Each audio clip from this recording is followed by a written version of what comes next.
I'm Kaylin Adkins. My great-grandfather started Adkins Seasoning in 1967 with just one product, which is still our top seller. Today we invited Chef J.W. Morrison to show you how to make the most out of our entire line of seasonings and do it on a tight budget.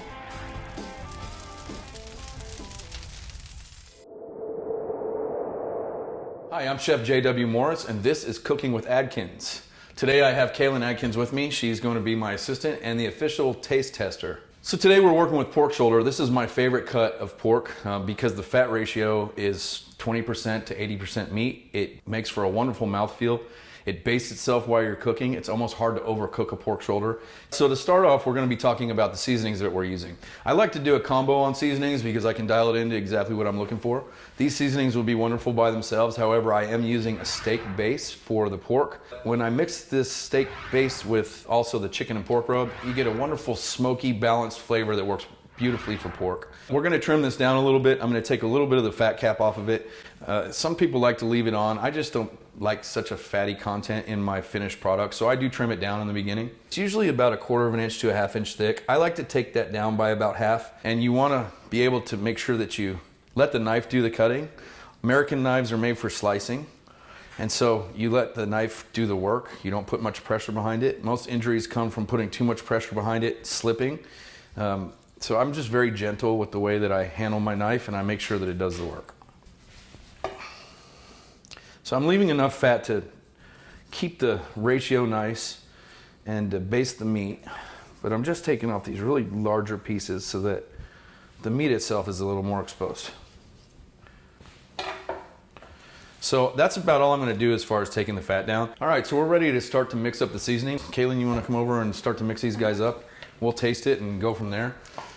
We've got a mix of black pepper, onions, onion powders, there's brown sugar, we've got smokiness of smoked paprika, there's oregano. I'd say just to kind of eyeball it and go for 50-50, and we'll take a taste and make sure that we're happy with where we're at. So where we're going with this is the chicken and pork rub has a brown sugar base, which is really nice for caramelizing the outside of the meat.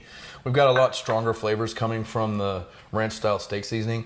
We've got a really nice restaurant quality ground black pepper with onion powder.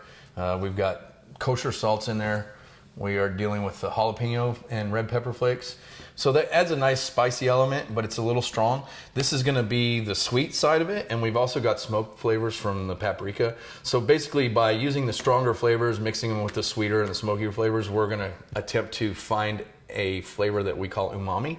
Umami is when all of your senses in your mouth are working together. So you have savory, you have sweet, you have salty, there's a little bit of bitterness, and your mouth really has a symphony going on. It's a wonderful thing. So individually these flavors are wonderful, but together we're going to come up with something that really works well for this pork. And the way I like to taste my seasoning is a lot like shooting tequila. I do a little lick on the back of my hand, put a little seasoning on there so it sticks. It's really, really fantastic. I don't think we need to do anything else to it. Tastes good. It's got all those things going on. Mm-hmm. I really like to rub the pork down in yellow mustard. It's a fantastic glue for the seasoning, and it cooks off entirely. There's no residual flavors or colors left over. So the first thing I'm going to do is take a yellow mustard and just pack it in this guy. You can grab the mustard for me? Uh-huh. Now this is a Texas brand of mustard. It may not be available many other places, but here in Texas we're big fans of it.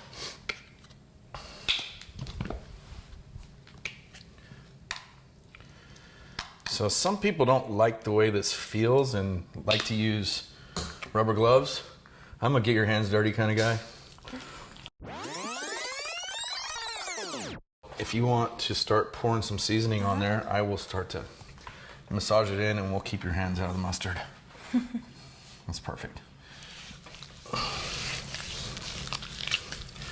And I'm really just trying to get it down deep into any place that I can find that it'll go. Get me here. That's perfect. I think we're just about there. If you want to just go ahead and dump the rest of it across the top here, I will work it all in and we'll be seasoned and ready to go.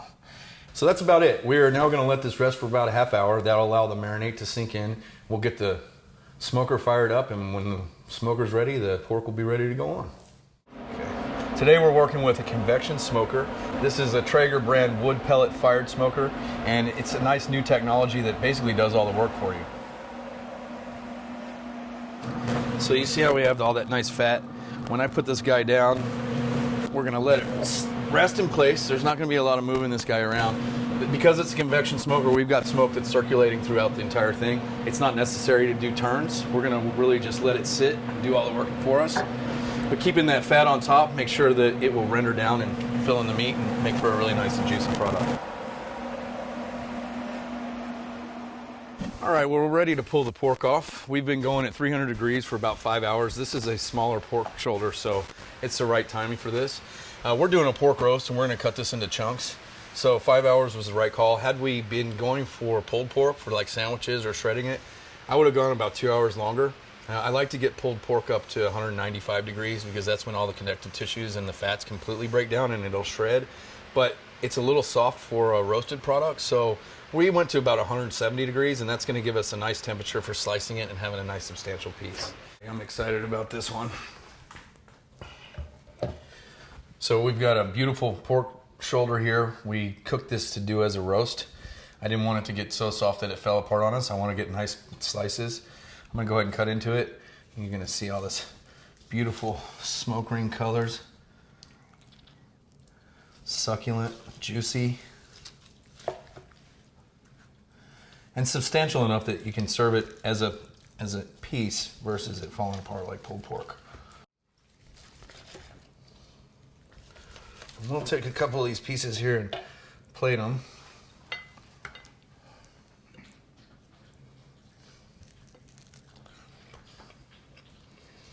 Absolutely amazing. Really good. Mm-hmm. Almost can't tell that that's pork versus beef. It almost has a beefy flavor to it and nice texture. Smoky. If we had let it cook a couple more hours, it would have turned to pulled pork and it would have just shredded. But this texture is really beefy. I really like that about it. So one of the important things to note is that we were looking for this texture. We were looking for the ability to cut slices and serve them. So if we were to be making this for sandwiches or something we wanted to shred, we would have added additional time to get to that 195. But if we had gone to that temperature, as I was cutting this, it would just be shredding, and we wouldn't be able to serve pieces like this, which is what we were looking for in this one. Thank you for watching Cooking with Adkins. I am Chef J.W. Morris. We had a wonderful experience with this pork shoulder, and I'm sure that you'll have a wonderful experience with it too. Bon appetit.